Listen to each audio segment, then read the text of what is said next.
Grateful, thankful for my family. I mustn't grow complacent. My late summer days flying past by me. The memories playing by that same old tune. Gratitude in my blood, in my veins. Gratitude in my blood, in my veins. Gratitude in my blood, in my veins. Escaping solitude like I'm breaking out a cage. Gratitude in my blood, in my veins. Gratitude in my blood, in my veins. Gratitude in my blood, in my veins. Appreciate this life. I was born for a stage. Yeah, gratitude in my blood, in my veins. Good attitude, cause I have a smart brain. Heart thumping like raindrops on the window pane. Got broken a couple times, now it carries a cane. Put up a dozen bombs just to ride on the train. It's not about the pain, it's about what I gain. I appreciate what I've been through. Gotta communicate the rhythm, push aside the blues. Pandemic, even though at times I feel as if it was the ended, definitely don't recommend it. But ever since it started, here's a few things that I spotted. I got cheated on just my luck, not once but twice, and it sucks. Yeah, it sucks, but it's something I would never imagine in my own cut life. Now my trust and my love is honest, it's just nice. Cause I can't keep letting it get strike this price. Cause when love fights, I just might just lose you in numbness. And if I ever go back, it would be unwise.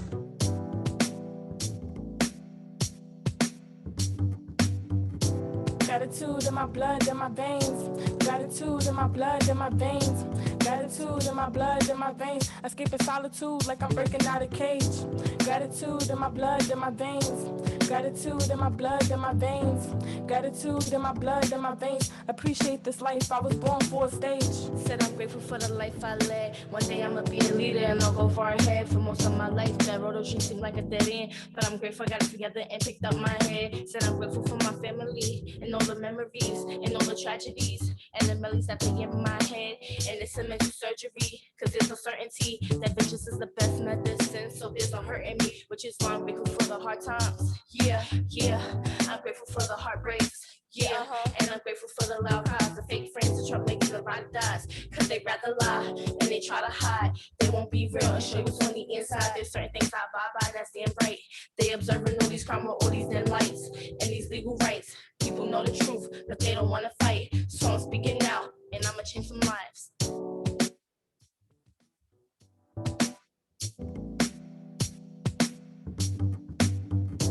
Gratitude in my blood, in my veins. Gratitude in my blood, in my veins. Gratitude in my blood, in my veins. Escaping solitude like I'm breaking out a cage. Gratitude in my blood, in my veins. Gratitude in my blood, in my veins. Gratitude in my blood, in my veins. Appreciate this life. I was born for a stage. I'm grateful for the have, I'm grateful for what I get.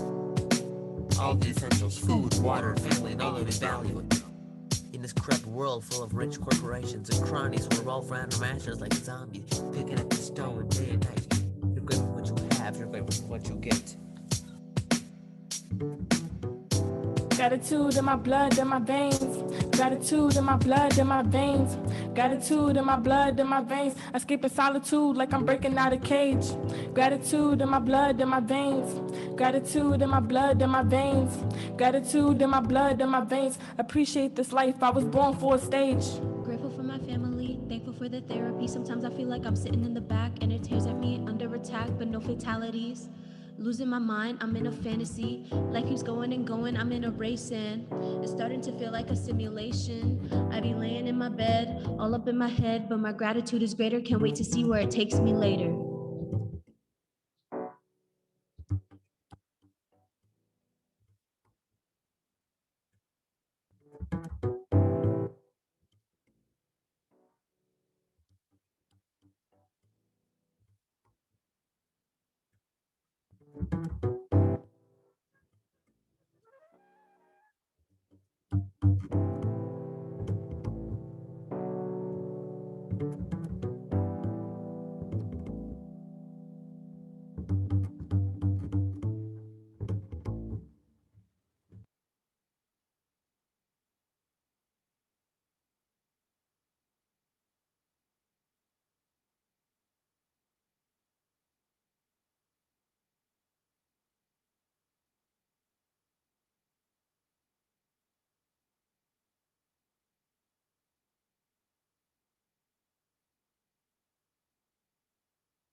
All right, good evening, everybody. Good evening, and welcome to our special screening tonight with the Performance Project. Hello, hello.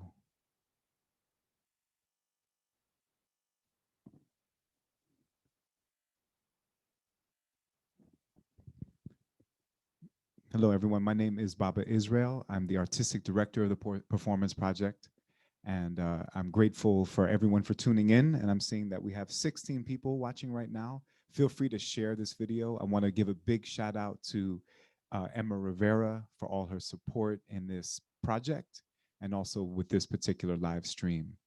And this is a unique time where we cannot gather in person, and we have to do the best that we can to protect ourselves and our communities. And so we're having to adapt. And once again, my name is Baba Israel, the artistic director of the Performance Project based at the University Settlement. And I think what I want to say just as we start is that in this unique moment where we have to adapt, we're still finding ways to remain connected, to remain creative, and to build community. And for those of you who are new to the work of the Performance Project in the University Settlement, I want to give you just a little bit of context.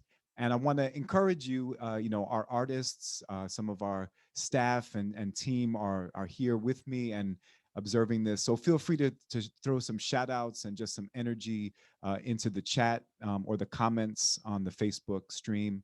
That lets us know you're with us. And later on, after we have our screening and our premiere, we will be taking some questions with our artists. So I just wanted to say we can't, normally we'd be in Spire Hall, we'd be in a theatrical environment, and we'd have all that wonderful energy. But now we have to adapt. So the comment becomes our place of connection. So the Performance Project is one of the ways that the arts weaves itself through the University Settlement. The University Settlement is a social service organization. It is a settlement house in that great tradition. And I want to say hello to any board members, any staff who might be tuning in, any participants who are tuning in. We appreciate you, and we appreciate this community that we have at the settlement. And the settlement is far reaching. It started in the Lower East Side of New York and has expanded from the Lower East Side to also to downtown Brooklyn. And the settlement appears in so many different ways, from senior centers to early childhood programs to housing advocacy to mental health and social programs to after school programming to cornerstone community centers. It really does reach every part of our community in New York at every age. It is a truly intergenerational and holistic program and organization. And so for us as the Performance Project, it puts us in a very unique position to be an arts program embedded within such a wonderful social service organization. And I want to just give you a little bit of context about the Performance Project, and then we're going to meet one of our staff, one of the directors of one of our programs in just a moment. So the Performance Project has three major strands. We have our Artist in Residency program, and Creative Traffic Flow, who are the core artists that we're going to be talking with today, along with one of their collaborators, are alumni of that program. And that program is a program that brings artists into collaboration with the incredible diversity of communities and programs that I just mentioned. And Creative Traffic Flow originally did a wonderful project that really just embodied the spirit of our artist in residency program. They collaborated with young people from the door, with recent immigrants in the adult literacy program. They collaborated with seniors and also with young adults with special needs, and brought all of those communities together to create a project called Duets of Difference. And it was one of our most successful projects. And I just want to once again acknowledge their commitment, their creativity, and their integrity. And so in this time where we've been adapting, we've turned to some of our alumni to support us in that process. And I'll say a little bit more of that in a second. We also have a fellowship program which supports emerging artists, and we currently are having an open application for new fellows. And maybe we might share a link on this stream, or you can follow us on Facebook to get more information about that, because there still is some time left to apply if you're an artist 18 to 26, a performing artist working in music or theater or dance or spoken word. And that's a program that really supports a new generation of citizen artists, and culminates in a festival called Flow Fest. And then the music that you heard comes from our Performance Intensive, which supports young people, high school students, in creating traditionally stage performance, but in this time we've been creating music and music videos as we adapt. So those are three of our core programs. We also have shares and guest artist series. And so that's a little bit about the performance project and a little taste of us. And later on when we open up for questions, if there's more questions, please feel free to reflect on them with us. But what I want to turn our attention to now is our special screening. And this is a really powerful example of how we as an organization and as a program have been adapting to continue to create a sense of connection in a time when there's so much isolation. And so in this fall, we launched a whole series of programs, and a big shout out to our executive director, Melissa Ase, and all her support of our program at this time. And she was able to support us with some funds and gave us this challenge of what can we do right now. And we've done a series of events. We did a project with the Intergenerational Community Arts Council and with poet Naji Omar. We did a series of videos and a live stream.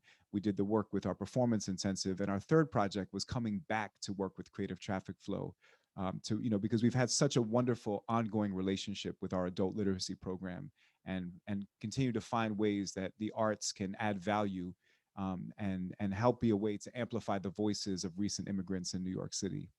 And so in just a moment, I'd like to introduce the director of adult literacy, who is going to talk to us a little bit about that program and about some of the collaborations we've been doing with Creative Traffic Flow. And if other projects come up, that's wonderful too.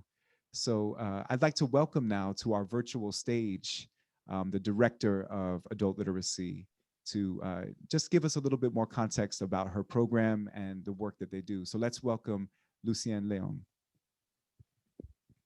All right. Thank you, Baba, for that introduction. Hi, everyone. Good evening. It's wonderful to collaborate with Creative Traffic Flow and the Performance Project.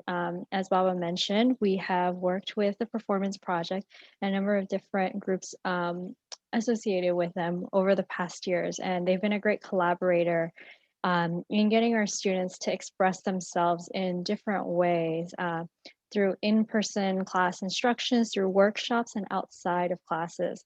To give you some background about our program, every year we serve over 420 students with 10-month-long ESOL English language classes.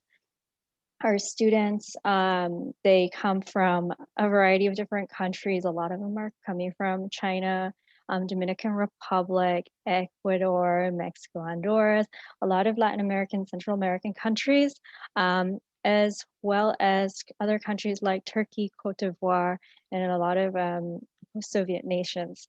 They currently reside all over the 5 boroughs, and when we had in-person classes, we had a lot of students commuting in and making time in their day to join our classes.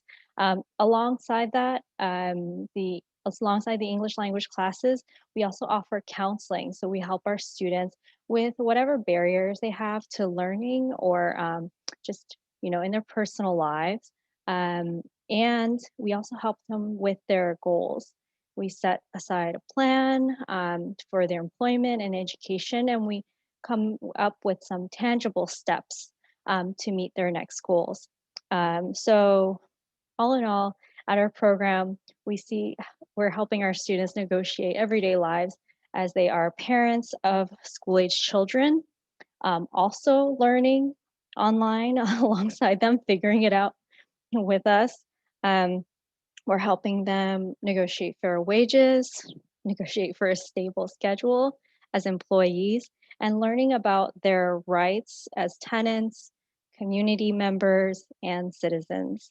So I think it's been really wonderful to give our students who are very new to the concept of working not only with English language, but a different way of expressing themselves. And it's been a pleasure to work with the Performance Project and Creative Traffic Flow on this. Thank you. Thank you, Lucian. I really appreciate that. And I just want to say thank you for all your support. It means a lot, all the collaboration we've done over the years, and all the talent, the wonderful talent and humanity that's in your program. And just, it's so important to celebrate those voices. So thank you for being here and giving us that context. It's truly appreciated. Okay. Thank you. So what I'd like to do now is just say thank you to everyone's coming. I'm noticing here that we have our audience is growing, and once again, it's been an amazing and challenging time for all of us to stay connected, to keep our spirits up, to deal with all the practical, emotional, psychological, and spiritual challenges of this time. And I want to just once again say a big thank you to Creative Traffic Flow for their integrity, for their inspiration, for their playfulness, for their big open hearts, and all that they brought to this project. And it was so wonderful to bring you back into the fold, and to do this very special new version of Duets of Difference. And so this is the premiere of this project, which is really evolved into a wonderful short film, and we'll meet their collaborating filmmaker and talk about their other collaborators after we watch it. But I'm very excited to now present Creative Traffic Flow's production in collaboration with the adult literacy participants. We'll also talk about their dance collaborator, their musician, and the wonderful filmmaker who you'll meet later, Luke Ohlson. So let's now watch together Duets of Difference, What Matters to Us. Thank you so much, and make sure to join us for questions and answers afterwards. Thank you.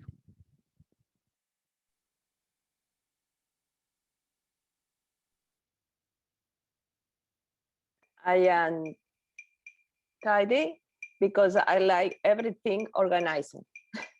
I am outgoing and talkative when I make friends. I am moody and no patient when I help my kids to do her homework. Translation is not good, so I don't want to talk more. Sometimes I feel I talk always wrong, so I need to practice something. Sometimes I am timid when I need to call somebody for a cell phone and speak in English. Outside I appeared carefree, but inside I do care. I feel like a strong guy, but inside he and kind, you know. But you know, I work with customer service, you have to be tough. On the outside, I appear smart, but inside, I always make a lot silly decisions. Yes, for me, on the outside, I appear friendly, but inside, I am a bossy. I look very happy all the time, but inside, sometimes I feel I am sad because my heart is broken. Most of people says to me, "Oh, you are rude. You are not talking to me," and they don't that how it hard for me to make a friend when your nature is to be very quiet person. I'm a generous person. When I and my husband eating dinner at restaurant, just first just two people. Later, one just all around the table. So many people. My friends coming almost every day.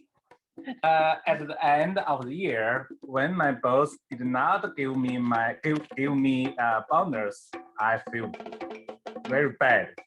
But when my co-worker asked me, "What are you feeling?" I'm good. I'm okay. On outside, I appear easygoing, but inside, I look mean.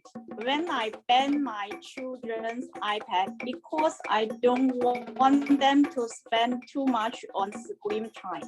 This is the brush that I use every morning all the time when I go outside. It made me feel beautiful all the time when I use my brush. I remember when I was a child, my mother brushed my hair like this, and that's what I use, and it me feel beautiful. It reminds me of when I was a child. And I have used this to combine the clothes with the bandana colors. I combine the colors with the bandana colors with my colored clothes. So yeah, that's it. I have this car with me like almost 17 years. Okay, I have used this to when I drink water, soup, everything like juicy, everything. So every time when I use this cup, I feel very comfortable. It's so cute. This photo is my son when he's born. My son, the name is Christopher. Yeah, I'm very happy for finding the photos. And this one is my daughter. The name is Xiomara. When he started kindergarten. And the other best friend is so weird, but it's my daughter. Yes. I know I need to look like mother, but my daughter think I am her best friend. That's good. I think so. I think it's excellent to be a mother and have the opportunity to be a good friend to your daughters. Yes. or I don't know, daughters and the male. How do you say it? Daughters. Sons. Sons. Thank you, Tatiana. For me, I think I spoil my kids more than I receive in my childhood. But sometimes they are little now. But I think when they're gonna grow up, I could change because spoil with kids a lot of sometimes could be a problem for them when they grow up. So now I do, but in the future I want to change. As a mom, high heel is no necessary because I need to play with my children. I am a husband.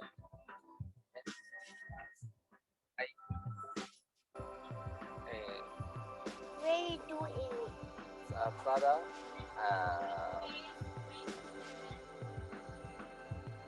Tells my son online class because he needs to online class. Now? Yeah, I know. Yeah. Yeah. Because You studied together? yeah, why not together online class? So and his mother online class right now. Right now my family online class. So today I am very busy. Actually, I want to say in here, last week I act with Fatumata when I was father. Many people in here feel about I'm so hard. Actually, don't think about this. I'm an easygoing man. You were playing role. We are with you. Don't worry. We cannot say that you will be a hard father. No, you will be a loving father and loving husband. Thank you so much. Don't worry. Don't worry. Are you a kind mother? Are you a tiger daddy? Sometimes. Sometimes. I think is known the best word for tiger. For us, I think maybe we can use the strike, all right? Because I think for us, we hope our children will be capable in a day. We hope our children can be great to anything. So sometimes we strike or for them. When my son play too much cell phone, use too much cell phone, I will yell at him. So I'm not very kind to my son sometimes. But I think in most time we need to care them, and we need to love them, and then let them feel nice, warm. We are both mom. Yeah. And do you like to be a mom? A mom?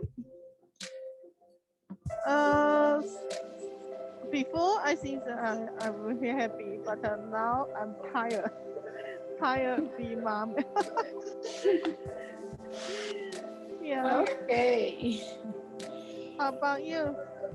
I love it. Oh, I okay. think It's good. I was happy before, but now I'm more happy with my child. My ring made me feel happy and important because he remember me a special day. I take the most important decision in my life, and I know somebody need me because this person feel happy too, same me. And I always have this ring with me. I think when I don't have the ring, I go feel very sad. Do you think patience is an important quality in the marriage?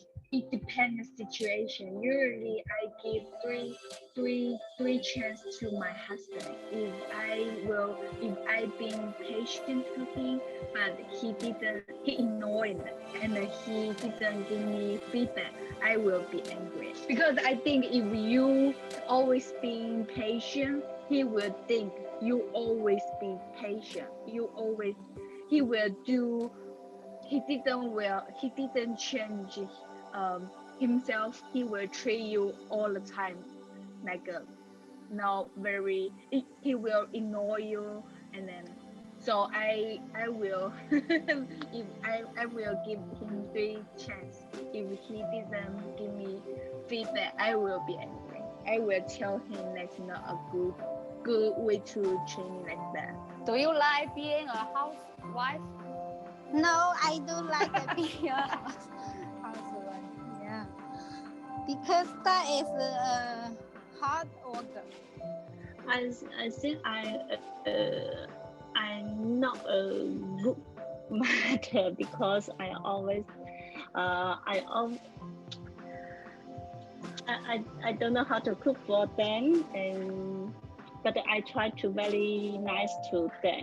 Sometimes they make me happy, sometimes make me cry. As a mom,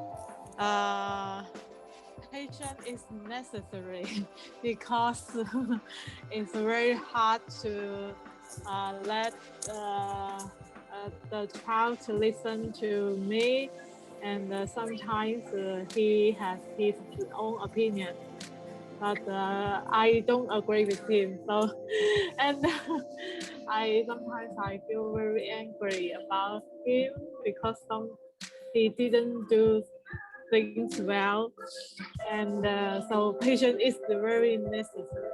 I agree because being mom is difficult job all of the world. Yes, I agree also because I have 2 kids. I've been this before, but I try to be friend with them. The oldest one, I learned from my daughter, and then I try to be friend with my younger son, and I try to be patient. Like we made a deal sometimes, and we argue with each other, but sometimes we was make a deal, like maybe give you extra hour to play again, and you would get these things done for me. Try to make a friend, or sometimes we can play game together. I think as a parents, patience is very, very important because we always need to say many times to them. If we lost patience, we must be yell to them. We must yell to them, and then they yell to me. The people always say, and the parents is the first teacher as the kids. So and and it's a winner. And if we, I'm the patient to the kids. So maybe when we old, they have the same way to us. Yes, that's true. Yeah. As a daughter, I called my mom all the time because I missed her. I miss her very much. So, and also I think about her because she's a widow now and she needs someone to talk to. So all the time I call her. It's like I give her the love she gave me. So yeah, necessary for me. I feel your emotions and feeling because maybe 1.5 years I become widow and my daughters, they always think about me and they take me with them, but I don't want to leave my space. I might, so I live alone. And I know that the daughters feeling, they all look, they always thinking about me. Mom, and they said, we are proud of you because you are a strong mom. So, and they miss the two. So I feel their how I can say, the heart feeling. Yeah, the heart feeling. Yeah, I know that daughter's feeling. I have read one phrase: don't educate your kids, educate yourself. And I try, for example, read books, learn language, for example, English language, or I try to be a good example for my daughters. And when she look at me, I hope that I am a good example for them. Thanks. You feel responsible as a grandmother. They are not my responsibility. They only need love. This is their responsibility to take care of them. I don't want to give them any advice, because when you I gave the advice to my daughters. It's not my responsibility. I did my job. So, but as a grandma, I love them. Yes, thank you. We play games, educated games, and watching movie, and dance, and to be in the free time with. I want to teach her how to love herself. My mom is here, so I wanna ask you, okay? Mommy, do you think that I am a good daughter or a bad daughter? No, she didn't understand. You can ask her in her language. But piensa que soy una buena hija, una mala hija. Un amor. I love. She loves me. I am cook. For me, as a cook, love is necessary because I can make delicious food. Love is necessary because we need to love my family, my friends, my people. That's why the love for we are just a neighborhood, something. So the love is necessary.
All right.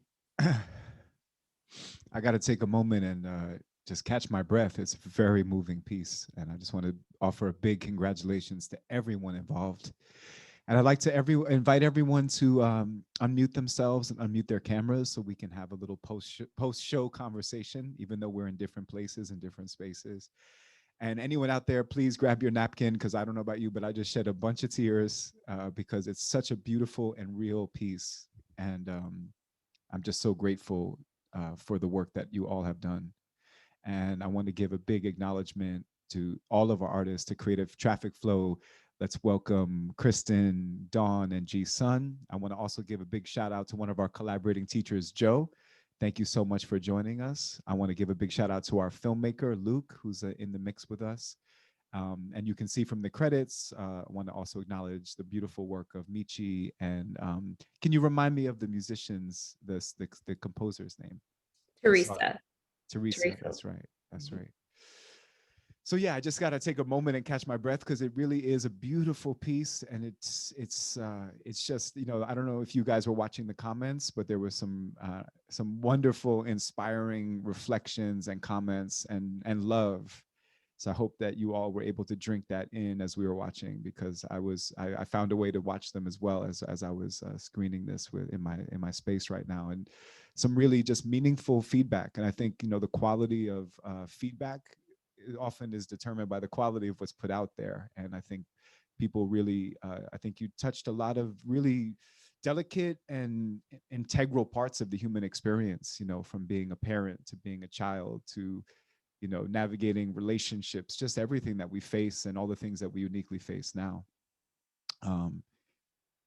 And so, you know, I in a moment, we're going to open up to questions, but I think, you know, just to, you know, you worked with the performance project back in the before times when we could actually meet in person and you could go into spaces and build relationships in classrooms or senior centers. And in this case, you had to work in a completely different way. And, you know, I wonder, is there anything that you know, we'll talk a little bit with Joe in a moment and talk about that process, and we'll get into the filmmaking process in a moment as well. But I'm just curious to hear a little bit from Creative Traffic Flow, whoever would like to start. Just how did you approach this process? How did you, you know, when I came to you and said, hey, you know, I think you guys came to me because you let me know that you had gotten some funding to re-engage with us, and we were all trying to figure out, when can we do that? When will it be safe to kind of resume our normal work? And so I think, you know, then I, you know, we were starting to experiment with working virtually, and I know everyone has been adapting, and, you know, and adult literacy had moved online. And I know Joe, you know, Joe has been adapting as a teacher, and, you know, so maybe just talk a little bit about sort of before you actually started to go into the virtual classroom, you know, what were your thoughts? What were you imagining? What kind of concerns or questions were coming up for you? Whoever wants to jump in. I'm nominating Kristin. Me? I don't know. Well, we were, I think we had a meeting, and I think a strength of this project that has been really important to us is the dance piece. So we were grateful to work with Michi, Osato, and like when we did it live, the project we did through our residency, we had 2 dancers working with the performers that created these duets. So they were dancing live to their stories.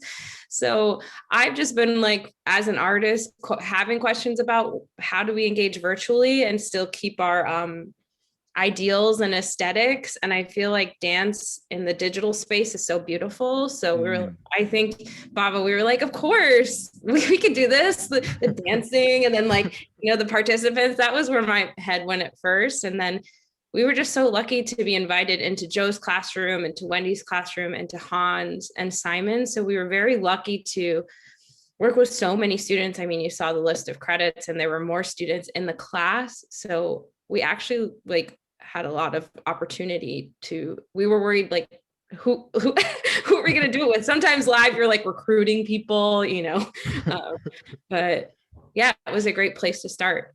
Yeah. I think also we, you know, when it was this synchronistic moment of we had already in the before times gotten funding to continue this project from LMCC, and originally it had to be done, you know, on a practical in like 2020. Like we had gotten the funding before the pandemic, and we were like, oh yeah, we're gonna, and then obviously everything shifted, and we reached out to them, can we do it in 2021? And they were like, of course, because, you know, everything.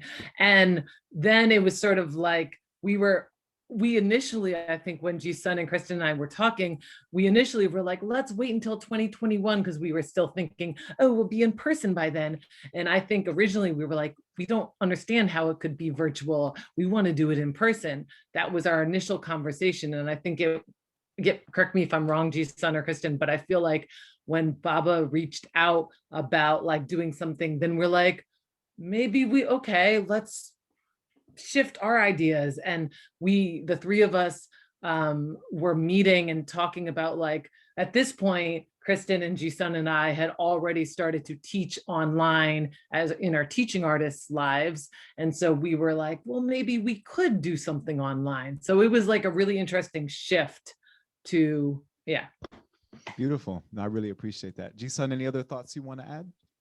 Yeah, I mean, I think Donna and Kristin put it so well, like, you know, adjusting to this medium, but also discovering so many other ways to be innovative with it, and having the chance to meet people, new people, and so many of amazing human beings.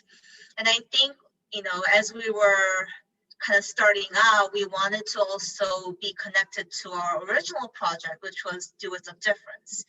And the original idea was that we wanted to bring two people who may not meet in real life for various life reasons to be intimate and to have conversations that are open and at times vulnerable and joyous. And I think wherever we were in the process of creating with adult literacy, we always kind of went back to our original commitment to bring people together and to nurture this sense of community. So yeah, I think it was a really good way to revisit our old project in a new way. Beautiful. Yeah, I'm seeing a lot of affirmation and gratitude and acknowledgement on the comments right now from, you know, our executive director from U.S. Adult Literacy Program, and so just passing that on to you. I want to address everyone watching the live stream right now. As you could see, as Emma posted, please, if you have any questions for our artists, feel free to put them in the comments, and we can weave those questions as I talk and talk with the artists and collaborators and with our guest teacher today. So feel free to jump in with questions at any time, and I'll find a way to weave them in. One reflection I had, you know, one thing that's been very interesting about this time is, and one of the challenges and opportunities, in a way, you were meeting these people in a very intimate space. Often they were in their homes, often they were surrounded by other family, and we saw that play out in some really wonderful and heartfelt and playful ways, you know, with children and mothers and, you know, language. And so I think there's, in some ways, there's maybe, I'm curious, you know, in some ways, maybe there's a richness or an intimacy that is unique to this moment, because people are, you know, are at home and probably also craving that sense of interaction in a different way. And I could really feel how, I mean, people were being incredibly vulnerable and open in a way that is very rare. I think that's a testament to you all as facilitators and the work that you do, and the wonderful generosity of spirit that you all have as facilitators. But I think it's also something about this moment where we're all broadcasting from our most intimate spaces, our homes. And then I also thought about one of the difficult things often is documenting our work, you know, as you know, as teaching artists, as community-based artists, as documentary artists, as facilitators. You know, there's often not the time to set up a camera or to, you know, properly document until maybe the final event. And I think one of the unique things of working on Zoom is that you could literally record everything, you know. So those are two kind of reflections I think about. I have a question here, and then I'm going to come to Joe. Did the conversations come from creative traffic flow, artists, or from the students themselves? So where did the prompts and questions that sort of drove the structure of the piece and kind of helped to sort of bind everything together in the storytelling, where did those questions originate from? Whoever wants to take that. And Kristin. We built like a lesson plan arc. So our LMCC is a creative learning. So we really treated this project at first like a teaching artist residency.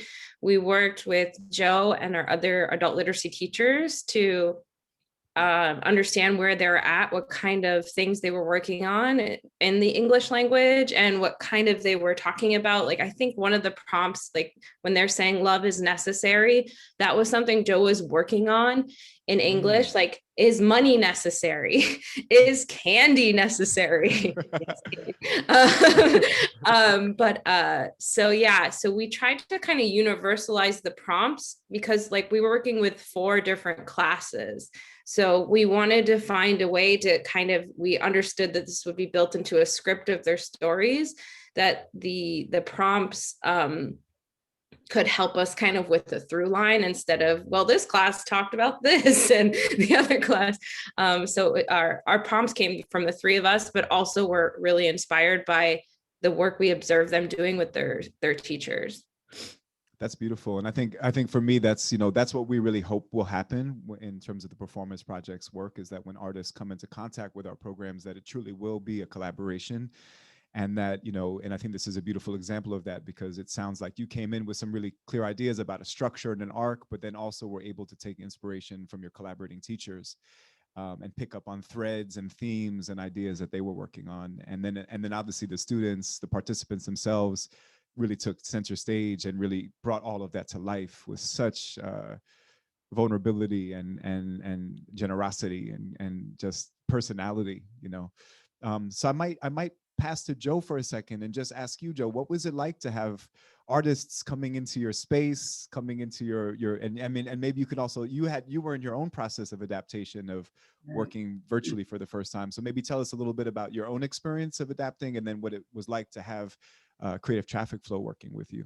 Certainly. So I had never taught online before. And, you know, the internet for me was watching Netflix or shopping. So this is really new for me. And when I met Kristin and I met Dawn in my class, I couldn't imagine what they could possibly do, because I did see some of their previous work, you know, so I understood where they were going, but it was not something that I had a visual. So they did, when they came into the class, I think Dawn visited and observed a little bit. We got a little feedback on what they were going to do. We got a little inside information before the class started on what they planned to do. So I worked with them a little bit. And the key really in this whole instance is to get the students comfortable. And I wanted the students to be comfortable with Dawn and Kristin. And I'm very excitable in my classroom.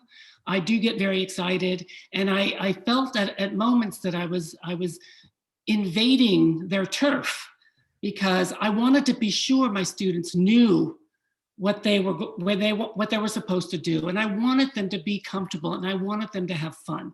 So in a way, it just threw me, I think, what is it, a 180? Right. It just became very comfortable. It was not difficult, but it was a lot of fun working with creative traffic flow. I totally enjoyed it.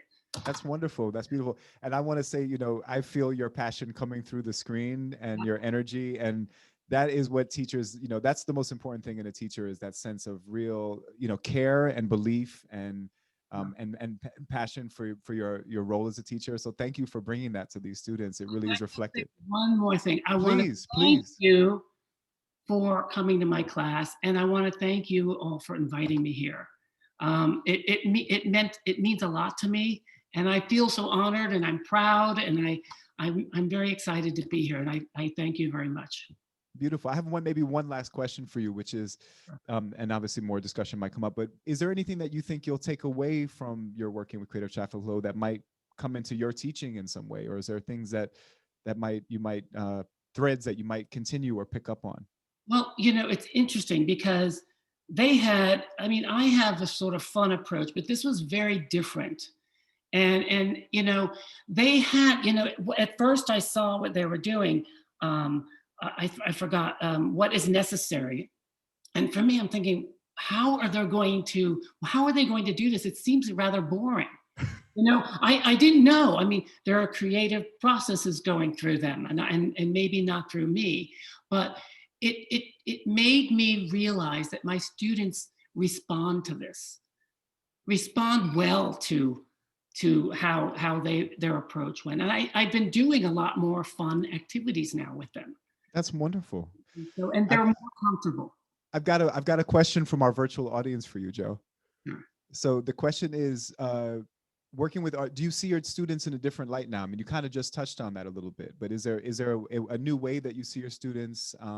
Yeah, you know, I see them, you know, we're not in a classroom, so you can't see how they feel, or you can't really see their emotions. It's just, you can see them, but I think this brought a different light to my students. I see them as people, which I know they are, but you see their feelings, and they have families, and just the humanness of the students. I see more now. So Wow, definitely. That's wonderful. Yeah. And there was sort of a follow-up question, which I think you touched on just in your answer there, which was about, you know, the difference of working on a computer versus working in a classroom. It's in some ways there's a lot less to pick up on, but I think this process helped some of that come out in a way that, yeah, wonderful. I mean, we can't get up and move around the classroom, and that's what Yeah. I do a lot of that to keep Right. To keep people them engaged and yeah. Mm. There was Bubba, another. can I just add Yeah, that please, also, please. like you mentioned at the top, the vulnerability, and we were really grateful to be welcomed into that. Like, we definitely tried our best as teaching artists, but the classroom culture was because of Joe and Wendy and Hans and Simon.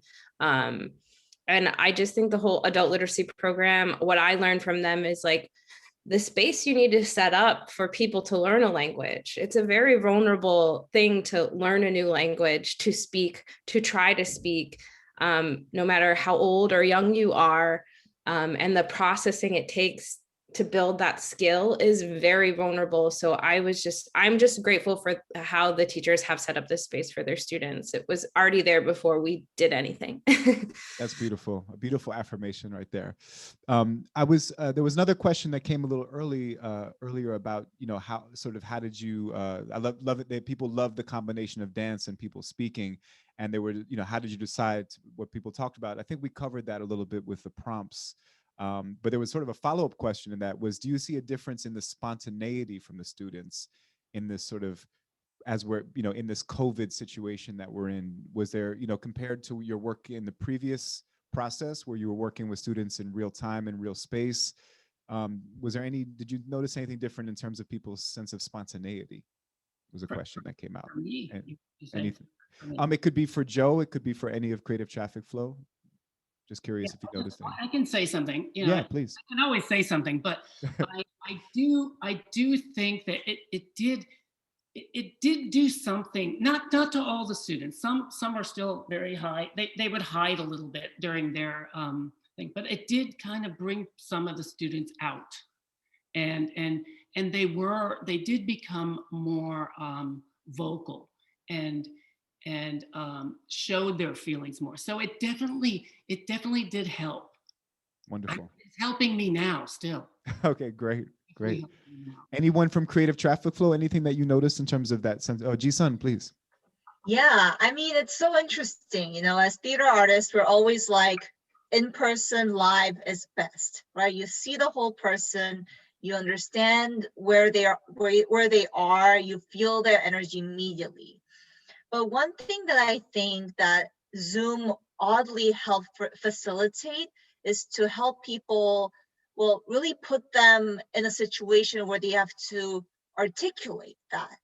You know, sometimes I feel sad and every part of me communicates that and people understand. But in Zoom, they can't see that. So if I want people to know my feelings, I have to articulate it in a clear manner. And I think that was kind of the most magical thing about working in this context, how people we were all challenged and in a way made that space for ourselves to articulate how we are clearly and directly. And I think there's just so much joy and compassion in that when we make space to do that as a group.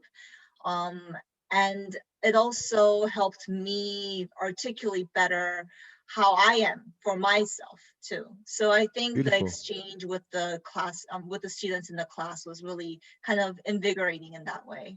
Beautiful. I want to bring in one of your collaborators, a wonderful filmmaker, Luke, who's with us as well.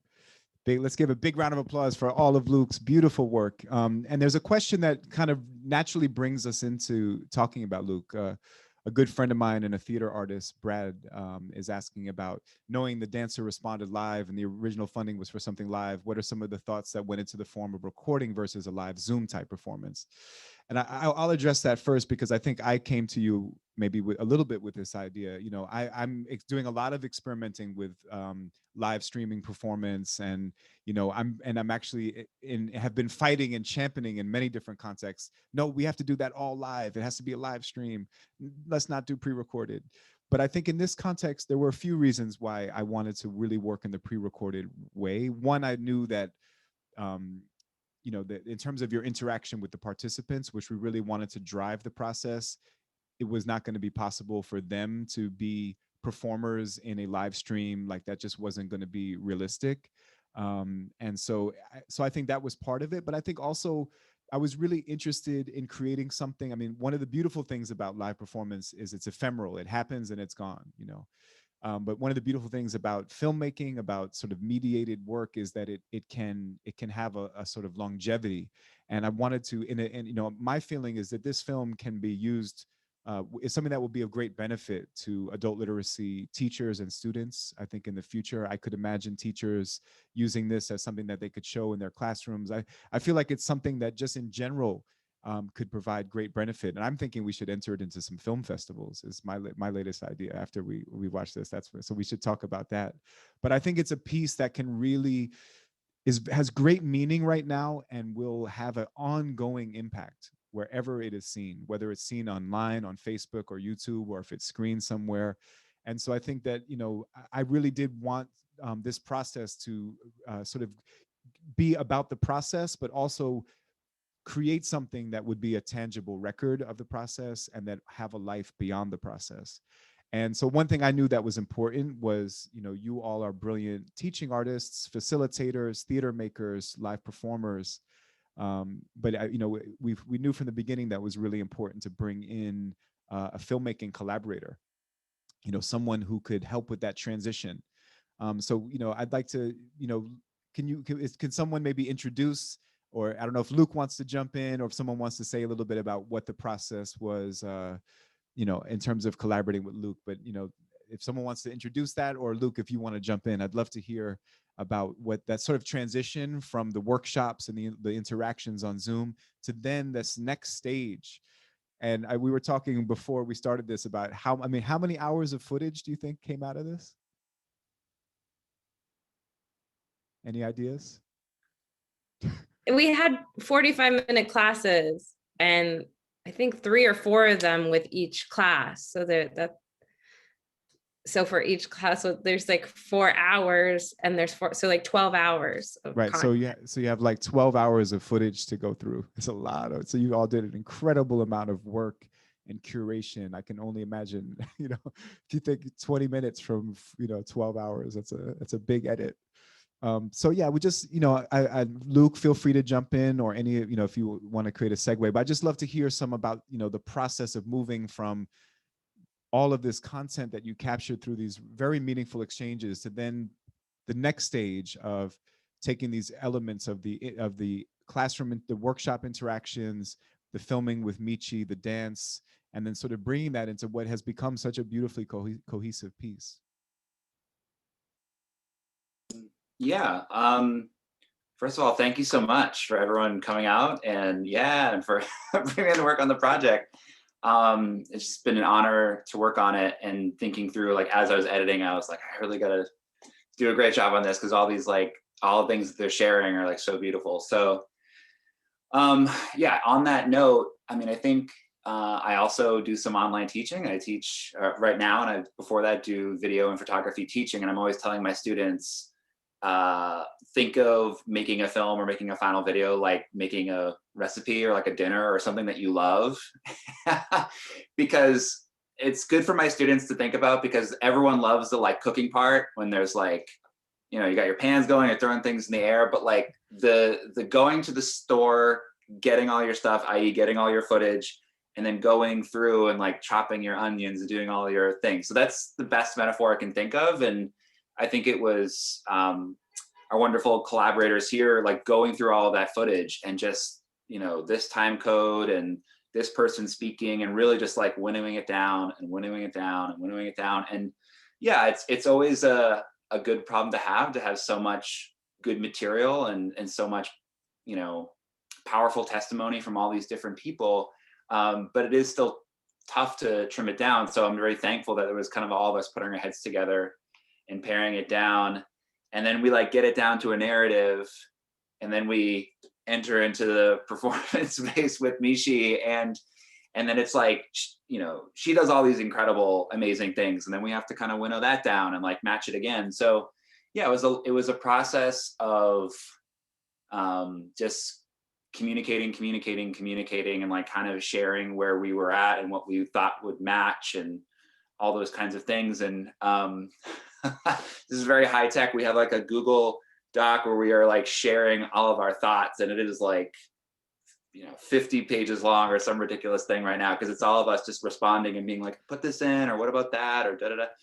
But that it's been a really collaborative process to get it to where it is now. So yeah. You did a beautiful job, Luke. I just want to say congratulations. It really, it's you know, it's put together with a lot of heart and a lot of soul, and that dance party at the end is so uplifting. It's just such a great way to bring it all home. And you know, I hope people were dancing in their living rooms or wherever they were watching it at that stage. I want to, you know, I know we're going a little bit over time, and I know that Dawn has another virtual event to deal with shortly. It's okay. I just texted the producer. It's tech. She's fine. I'm okay. Okay, great. So we'll take a few more minutes. I'm just curious to hear, like, you know, for Creative Traffic Flow, this, you know, what was it like? Your arena is normally the live stage, and, you know, here you were bringing your skills as directors, as artistic visionaries, you know, into this new realm. And I'm curious to just hear you reflect a little bit about, and in some ways, how will this process maybe change or open up new ideas for you in the future as a company? Like, do you imagine making other films in the future, or working in, you know, in collaboration with video artists? Is this something that, you know, is maybe a new possibility for you? And what do you sort of take away from this process as artists?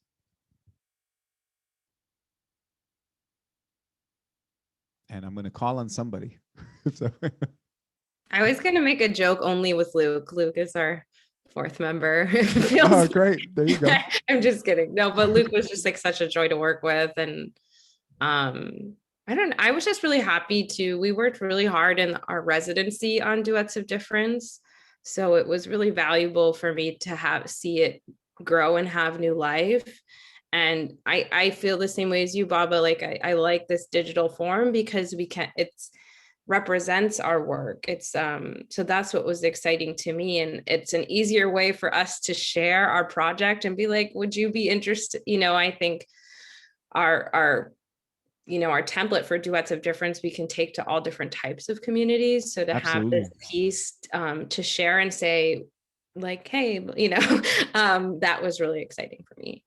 And I really encourage you to do that. I think you all have developed a modality now, and you've developed a process that could benefit communities across the city, across the country, or, you know, across the world even. So, you know, and even at this time when we are still working on Zoom, you know, there's I imagine an international Duets of Difference with artists in different countries, in different places, you know. So I put that seed out there to you.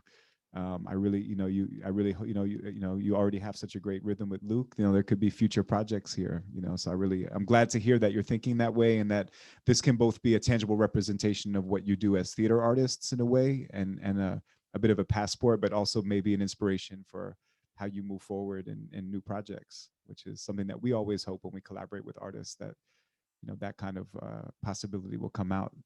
I'm just going to see if there's any other questions. I don't think we have any other questions from the audience. Is there anything else that, oh yeah, so I'm seeing it must have been an editing challenge to bring 50 pages of Google Docs to a cognate piece. Yes, well, that's a lot of effort, a lot of hard work. Okay, here's a question. What are the pitfalls of the digital form that do not exist in live performance? How do you keep it live on Zoom is a question. So how do we keep it feeling live? How do we, and what are some of the challenges in the digital form that you don't? So were there challenges that you found working in this way that were different from working live? And how do you keep a sense of aliveness in a virtual interaction? Jeesun, can you talk about your movement game? That was brilliant. I think that was the hardest thing on Zoom theater. We're so used to like moving, and that can feel really awkward in Zoom. And Jeesun had this great game that was why like some of our participants were dancing at the end. Oh, the circles of energy. Yeah. Oh, okay. It's something that I came up with actually during quarantine as I was doing teaching artist work.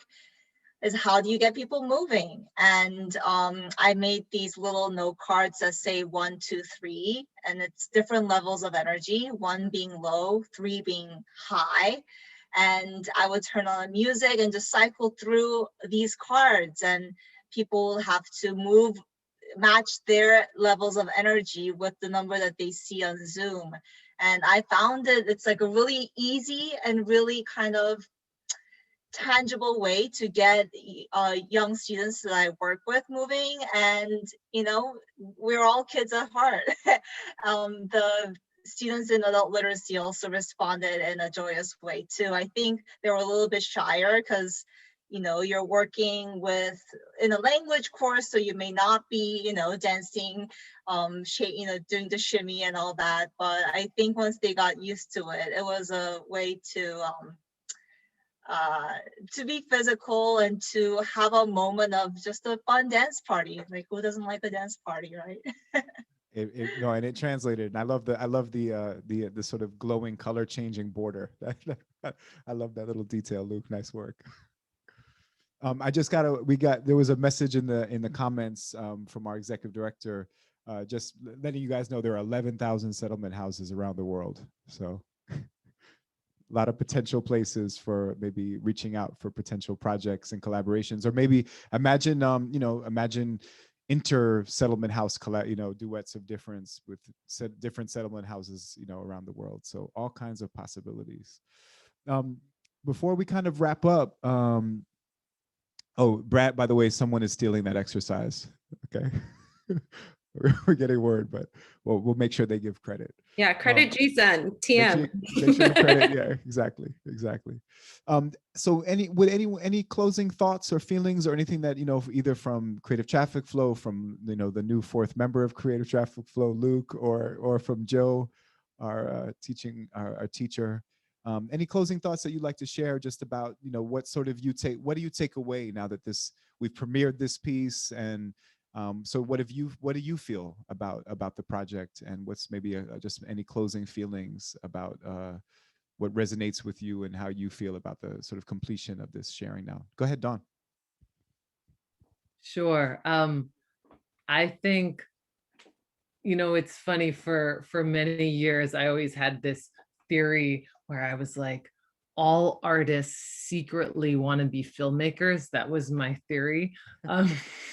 And, I have lots of friends that actually are filmmakers. And so having been, this is the closest I've ever been, we created this film, and Jeesun and Kristin and I directed it, and Luke, found all and put it together. And I remember saying to Luke after we were like mostly done putting it together, I was like he was talking about the not fun bits, and I was like, wow, like that was a lot. But now that it's over and the experience of people seeing it, I'm inspired again, like, oh, okay, I could do that again. So I guess that's how it gets you. But I also just think, Kristin, Jeesun, and I created Creative Traffic Flow as theater artists to give ourselves an opportunity as emerging directors to direct theater, because that's how the three of us met. And now it's like this project has given us the opportunity to co-direct a short film, and And so like our idea as a theater company, as a collective, it's like, it's working. We're getting to direct things. Yay. Beautiful, beautiful. That's a wonderful reflection. Any other closing thoughts before we kind of wrap up? I'll say something real quick, Please, and that's Luke. just, yeah, and that's that this past year has obviously been incredibly challenging. But one thing that I've found really interesting is I work with a lot of other arts organizations, artists, advocacy groups. And sometimes there's this kind of like, we need to shoot it on this like super nice camera, or can we have a drone shot that like swoops over the East River or like whatever. And I'm always like, we don't need all this fancy stuff. You can just shoot these things on your phone or shoot them at home or whatever. And one thing I really loved about putting this together was you're seeing people's home and their space, and it is like what is being said that is the most important thing. And it doesn't have to be this like super shiny, fancy kind of production value. And the story just comes from that. And so if anyone out there is watching, like keep trying to find ways to make things during this time. And whether it's a phone or computer or doing stuff over Zoom, like it's really been an interesting process to kind of learn how to work with that like source material over the past year, but it's also like really opened up a lot of possibilities. So that's what I'll say. I think that's a beautiful affirmation, and it's I think it's something that's empowering for all the different types of entities that you mentioned, and obviously you all still you had such an artful response and all those things like good music, and I want to recognize you had a complete original score of music, and music is such a, you take music out of a film and it's a very different experience. So I think, I just want to acknowledge, and then also, I think that having that contrast of that raw sort of Zoom footage, but then also the beautifully shot footage of dance, and also remembering that dancers are performers in a very full way, and that Michi is not sort of this idea of a dancer without emotion. She's really an actor dancer. It's like we have to challenge what we think of when we think of dancer, because dancers have the ability to communicate so much emotion through facial expression, through gesture.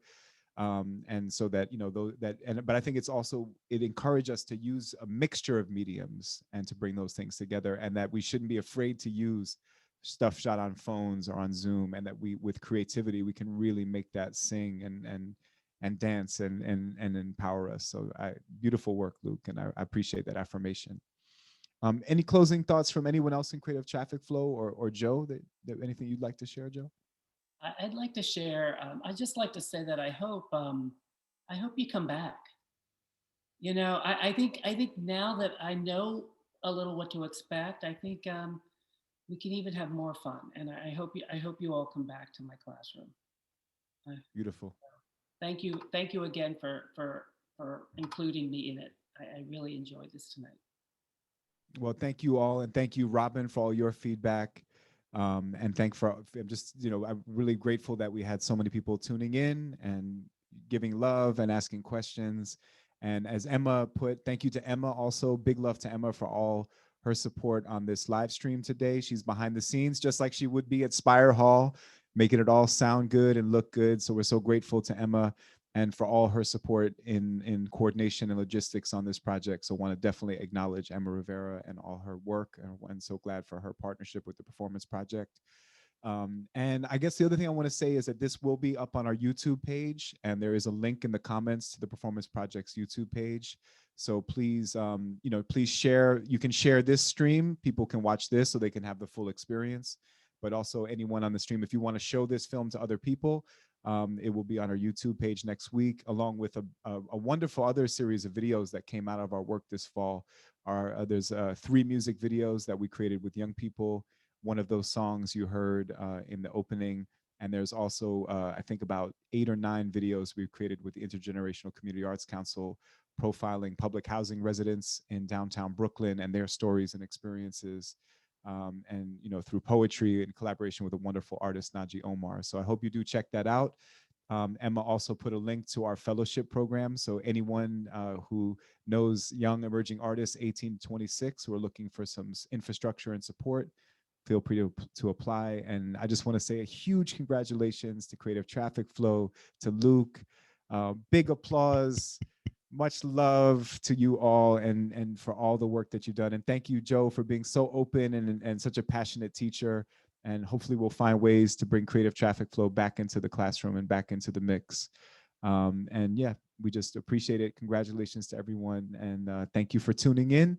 And stay tuned. There'll be other performance project virtual events and things happening over the coming months. And I just want to say, maybe we can, anyone have a good idea of how we can end this together? We need Jeesun's levels. I'm just kidding. Here we go. I'm going to give us the music. We're going to dance it out. Here we go. Ready? Yes.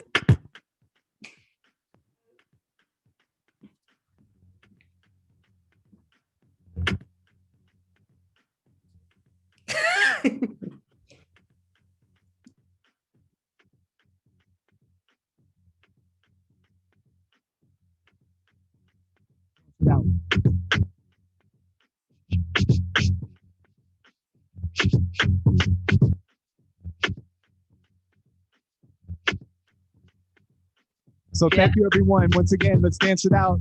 Thank you so much. Shout out to Creative Traffic Flow. Thank you for the Performance Project.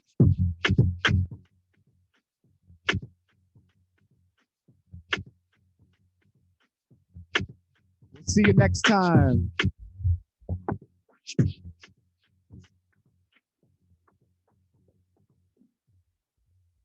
Thank you so much. We appreciate you. All the best. Much love, and stay strong, and let's keep supporting each other out there, and keep telling our stories, and keep exchanging and keeping ourselves connected.